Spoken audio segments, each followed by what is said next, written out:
Certes, est injuste la hiérarchie qui te brime et t'empêche de devenir. Cependant, tu iras à lutter contre cette injustice, de destruction d'architecture en destruction d'architecture, jusqu'à la mare étale où les glaciers ne seront confondus. Tu les souhaites semblables les uns aux autres, confondant ton égalité avec l'identité. Mais moi, je les dirais égaux de pareillement servir l'Empire et non de tant se ressembler. Ainsi du jeu d'échecs. Il est un vainqueur et un vaincu. Et il arrive que le vainqueur s'habille d'un sourire narquois pour humilier le vaincu, car ainsi sont les hommes. Et tu viens, selon ta justice, interdire les victoires d'échecs.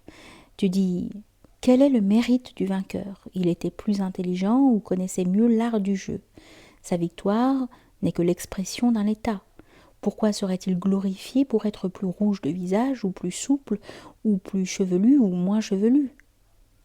Mais j'ai vu le vaincu d'échecs jouer des années durant dans l'espoir de la fête de la victoire, car tu es plus riche de ce qu'elle existe si même elle n'est point pour toi, ainsi de la perle du fond des mers. Car ne te trompe point sur l'envie. Elle est signe d'une ligne de force.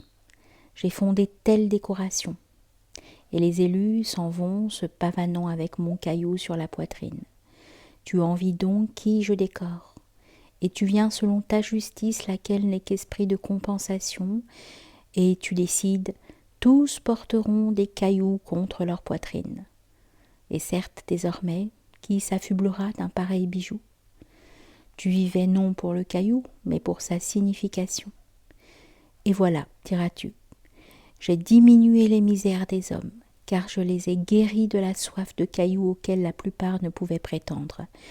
Car tu juges selon l'envie, laquelle est douloureuse.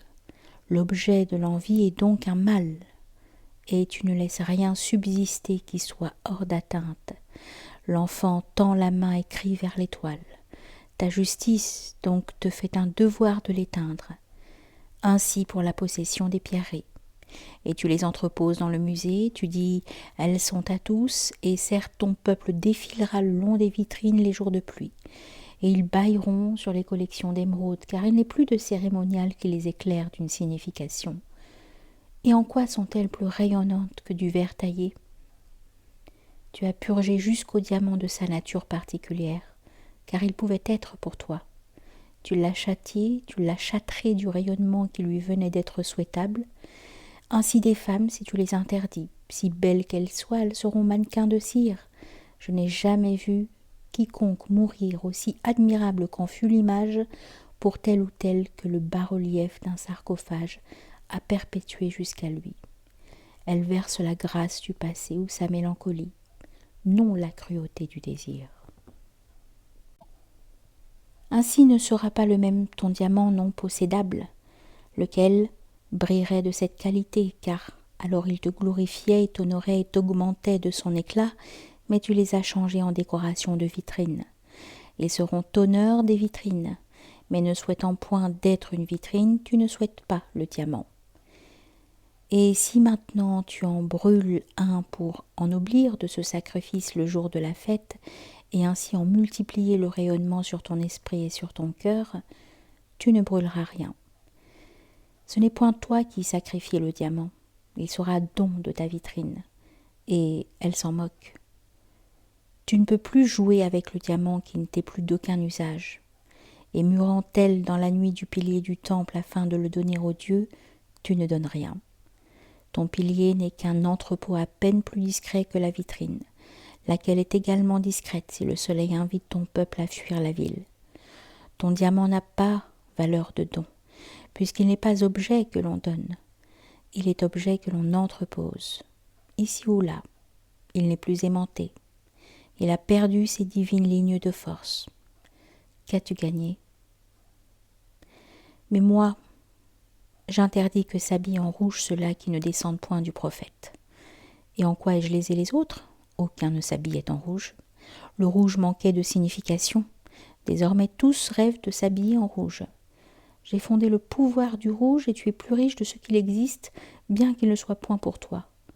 Et l'envie qui te vient est signe d'une ligne de force nouvelle. Mais l'Empire te semble parfait si au cœur de la ville, tel qui s'assiera les jambes en croix, il mourra de soif et de faim. Car rien ne le tirera de préférence ni vers la droite, ni vers la gauche, ni en avant, ni en arrière. Et il ne recevra point d'ordre, de même qu'il n'en donnera point. Et il ne sera en lui d'élan ni vers le diamant non possédable, ni vers le caillou contre la poitrine, ni vers le vêtement rouge. Et chez le marchand d'étoffes de couleur, tu le verras qui bâillera des heures durant, attendant que je charge de mes significations la direction de ses désirs. Mais de ce que j'ai interdit le rouge, le voilà qui louche vers le violet. Ou bien car il est réfractaire et libre, et hostile aux honneurs, et dominant les conventions, et se moquant bien du sens des couleurs, lesquelles sont de mon arbitraire. Tu le vois qui te fait vider tous les rayons du magasin et tripatouille dans les réserves afin de trouver la couleur la plus apposée à la couleur rouge, la plus opposée à la couleur rouge, comme le vert cru, et qui te fait le dégoûter tant qu'il n'a pas trouvé la perfection des perfections. Après quoi tu le vois tout glorieux de son vert cru et se pavanant dans la ville par mépris de ma hiérarchie des couleurs. Mais il se trouve que je l'ai animé tout le long du jour. Autrement, habillé de rouge, il eût bâillé dans un musée, car il pleut.